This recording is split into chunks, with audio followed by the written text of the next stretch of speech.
appartement, on va vous trouver, voilà, on va vous mettre aux petits oignons. Bah, par contre, il va falloir être efficace. Mais voilà, c'est vraiment le 1%, quoi.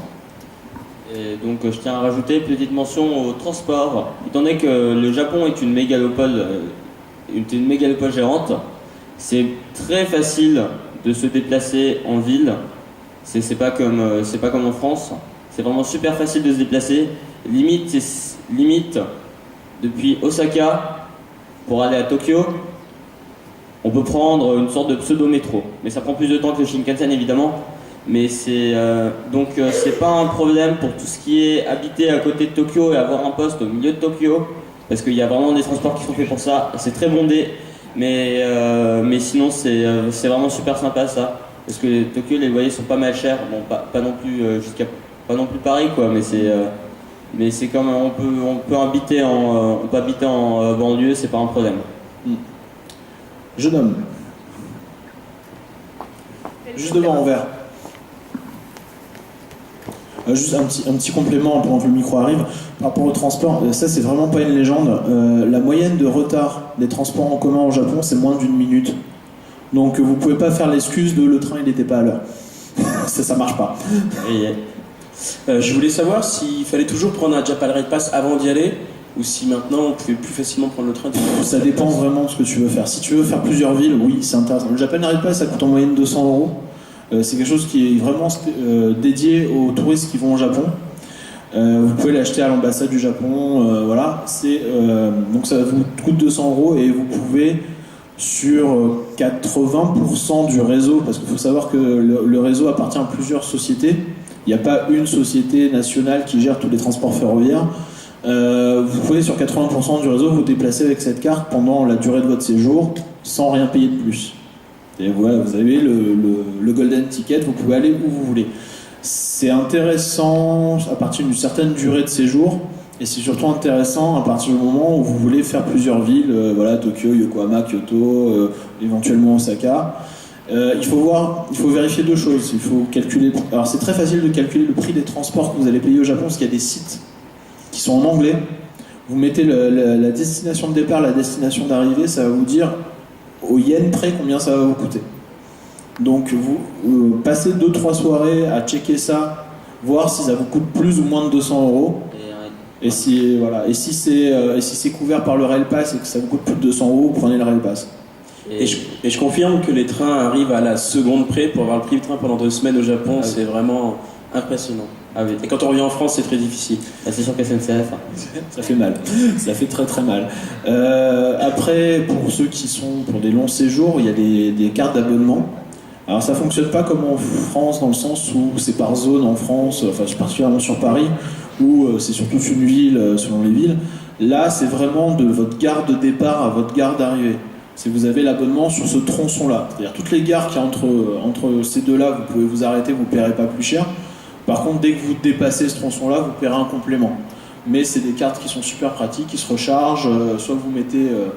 Moi, ce que je fais souvent, c'est que je prends une carte ou que je mets du pognon dessus. Et quand j'en ai plus, je recharge de temps en temps. Voilà, c'est le mieux pour les courts séjours. Après, c'est ce type d'abonnement-là d'une gare à l'autre, c'est vraiment pour les gens qui travaillent, qui font tous les jours le même trajet. C'est plutôt intéressant, ça coûte pas super cher. Moi je sais que je faisais plus d'une heure de trajet, j'en avais pour 100 € par mois à peu près. Donc c'était plutôt cool. Par contre méfiez-vous des différences de réseau, parce que des cartes de certains abonnements passent pas sur tous les réseaux. Et ça, prenez quelqu'un pour vous l'expliquer. À la gare, ils sont super serviables. Ils vous diront, voilà, est-ce que là vous êtes sur telle gare, vous allez plutôt prendre un Pasmo ou un Suica, ou voilà, il y en a plusieurs. Il faut savoir qu'il y a, il me semble qu'il y a 3 grosses sociétés de train. Il y a JR, ça tu connais pas du tout, ok. Il y a donc, j'essaie de me souvenir des noms. De toute façon, c'est toujours, il y a le nom de la ligne et à côté il y a le nom de la société qui la gère. Il y a Tokyo, il y a JR, il y en a une troisième que j'oublie, c'est pas grave. Et le métro, c'est aussi une entité différente. Donc que vous prenez le train ou que vous prenez le métro, ça ne sera pas les mêmes abonnements, la même carte. Vous pouvez faire tout le Japon avec le métro. C'est pas en train. Oui, en train. Oui, en train, parce que le métro fait les mêmes arrêts, mais un peu plus cher. Enfin, c'est pas vraiment. C'est un mélange de train et de métro. C'est parce que vu que c'est une mégalopole, c'est un train qui s'arrête toutes les 5 minutes, on va dire. De Tokyo jusqu'à Hokkaido, c'est toutes les 5 minutes. Et aussi, un autre truc que je souhaite rajouter pour les transports, c'est on va dire qu'il y a des codes différents au niveau de la politesse dans les transports. Dans le cadre où téléphoner, c'est très très très mal vu. Mais en revanche, regarder un magazine un peu limite, etc., tout le monde s'en fout. Ouais, vous aurez aussi pas mal de gars qui se baladent avec leur PSP à regarder la télé parce qu'ils ont les adaptateurs. Il faut savoir que la télé passe par la radio en fait au Japon. Donc ils ont des récepteurs, donc t'as beaucoup de gens qui regardent la télé, leur écran, enfin, qui font des trucs. C'est pas un gros problème. En fait, gaffe, oui, il disait un truc important, aux règles de politesse et aux règles de bienséance qui sont expliquées dans les trains. Vous avez des priority seats, c'est-à-dire des sièges qui sont réservés à certains types de personnes. À partir du moment où vous marchez sur vos deux jambes, vous vous asseyez pas là. C'est pour les femmes enceintes, c'est pour les personnes âgées, voilà. Alors d'ailleurs, et vous moquez pas des traductions en anglais parce que des fois c'est funky. Genre c'est 2 personnes with 2 baby. En fait, il y a un seul bébé sur tout le Japon et c'est son siège. Donc voilà, c'était une petite traduction un peu fun. Et ces sièges sont généralement de couleurs différentes, donc vous les voyez direct. Alors, normalement, c'est des sièges avec une sorte d'autocollant dessus où il y a 4 couleurs différentes. Et c'est bon, vous pouvez pas les louper.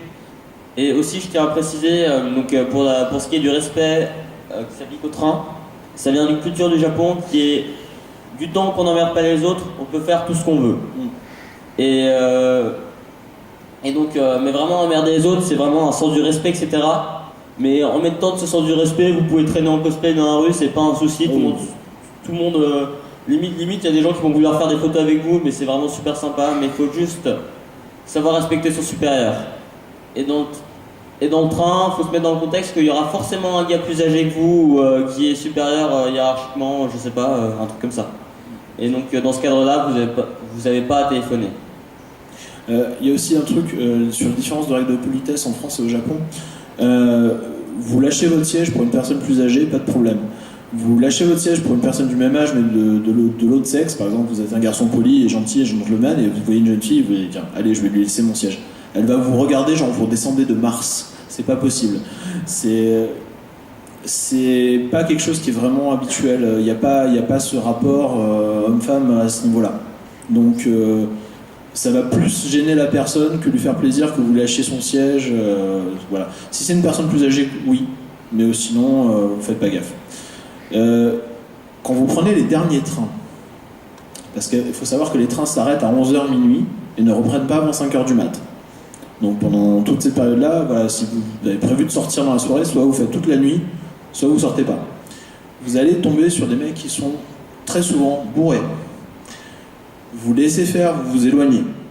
Parce que ça peut mettre des situations un peu pénibles.